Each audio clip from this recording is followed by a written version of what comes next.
Hi. How are you doing today? I'm doing fine. How are you? Absolutely fantastic. I'm very proud of you because to write a book called How to Write a Book is so important because so many people have stories. They just don't know how to lay them out. Yes. Yeah. Well, my new book is a novel, actually, Night and Its Longings. But I have spent years teaching writing, still teaching writing, fiction writing. So I definitely have some thoughts about that.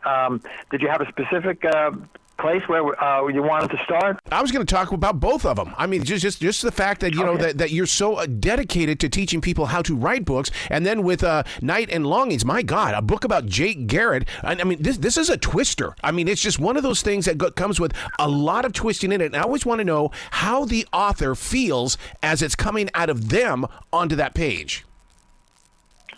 Yeah, well, I kind of revved myself up because I wanted the book to be fast-paced. It's both a love story and a mystery, and I wanted both of those elements to be working together, you know, in a kind of like a driving force, because that's the way the main character Jake experiences what's going on. So I wanted to kind of create, a kind of tight sentences, short chapters, hard-hitting scenes to kind of so that the form follows the function. In other words, what the book is about, the way it's told, the way the story is told is reinforcing that and keeping the reader, totally engaged from the first word to the last. So that's what I think is in a really important aspect of any book is keeping the reader interested so that they'll get to the last page. Yeah. And that's what I really try to focus on when I'm writing. I don't think I've ever heard a story where the former lover's husband comes in and says, "Hey, look, I need your help to help find my wife." I mean, that is such an interesting twist. Right. Yeah, I know. The book, Night and Its Longings, started with images of night and longing, which is, I had the character who, he's really pining for his lost love of, the affair that he had with Vera 10 years earlier, and so he can't sleep at night, so he writes all night, and so that the first impulse I had was, okay, in the middle of the night when we're alone, when the world is stripped away, we tend to see ourselves in a clearer light, what we have, what we don't have, what's missing in our lives, who our true loves are. Yeah. And in the midst of this, the husband comes and says, I think you're the key to her disappearance, and which takes Jake totally by surprise, and brings him back into that world that he thought was lost to him forever, and the woman that he thought was lost to him forever. Yeah, because Jake still has feelings for Vera, and the thing about it is that as I was reading it, I'm going, oh my God, a lot of couples are going to have a conversation when wives and husbands read this book, because they're going to say, you know what you did in 1987? Do you still have feelings for that person? You giggle about this. Right. Yeah. Right. And it's the kind of thing that we don't really like to talk about with our new lovers. But the degree to which the past still haunts us, and things that that might have been. When did you know that this seed was going to become a story? Because, as an author myself, it's one of those things where it hits you at the most oddball times, but then you've got to follow it. Yeah, for me, things come in stages. I never get a fully formed idea. As I said, I have that impulse about, the middle of the night and what it's like, when you can't sleep and you're awake and you're thinking, about your life, what you've done and what you haven't done. It started with that, and then the idea of, of a writer and Gwen Greenwich Village, who writes in the middle of the night, and then he gets this visitor. It really came out in stages, not all at once. And the more I kept writing, the more the story began to unfold. And so I never know what the end of the story is when I start. I'm waiting to find out, like the reader is. But see, that's the fun part about writing, and that's one of the reasons why when I go to these elementary schools and talk with students about writing, I go, look, I know that they want you to read, but I want you to write as well. You too can become a storyteller.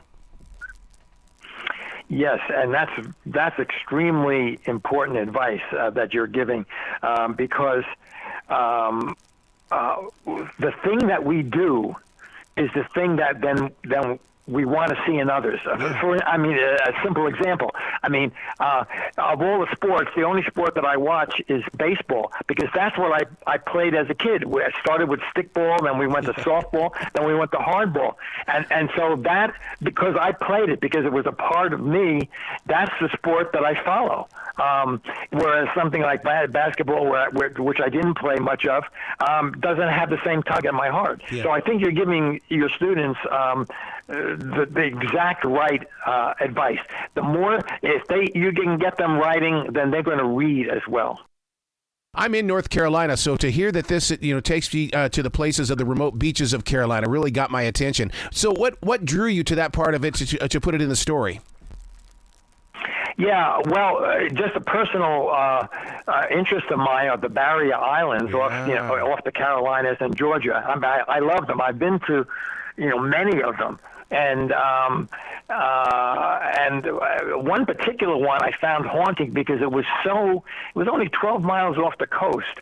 And yet you're out there at night. It's pitch black, and you really feel cut off from the familiar world, and that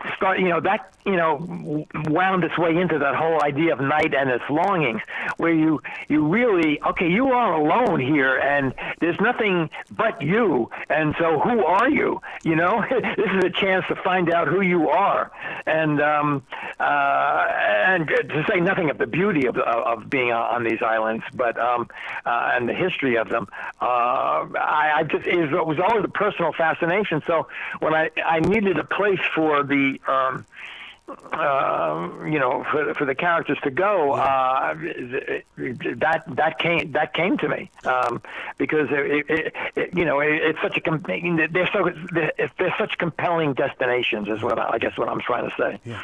I live in a forest here in South Charlotte, North Carolina, and you'll never catch me outside in that forest at night. Never, because I know that darkness. Yeah. Well, literally when I walked, there was one cafe on this island, but when I walked, into the woods, away from the cafe, literally I had to put my hand out in front of me because I would have hit a tree. It was literally that dark. Yeah.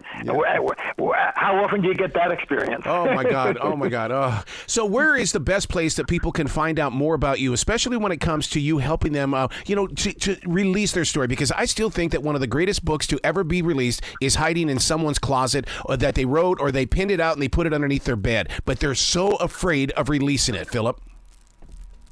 Yeah. So certainly people can contact me, and happy to answer questions that they have about writing. At my website, which is just www, and my name, Philip Cioffari, one L in Philip, and last name Ciof as in Frank, F as in Frank, ARI.com. Or, if you can't remember how to spell my name, if you look at the on Amazon on the title of the book, Night and it's Longings. My name will come up, and you can get, you can then go to my website and question me any questions that you have about writing. I've been writing, teaching writing for years. I teach now for a company in New York called Gotham, and they do online writing courses, and they do in-person writing courses, any kind of writing that you want to do. And what I always encourage people to do is, if they've got that book that they really want to develop or start even, taking a class or being in a workshop is really a good way to do that, because that urgency of having something to bring every week, it forces a lot of people to get it down on paper. Yep. So that would be one simple point of advice that I would give if you want to move yourself forward a little bit. Yep. Please come back to this show anytime in the future. The door is always going to be open for you. Yeah, I really appreciate that. Thank you very much. You be brilliant today, okay, sir?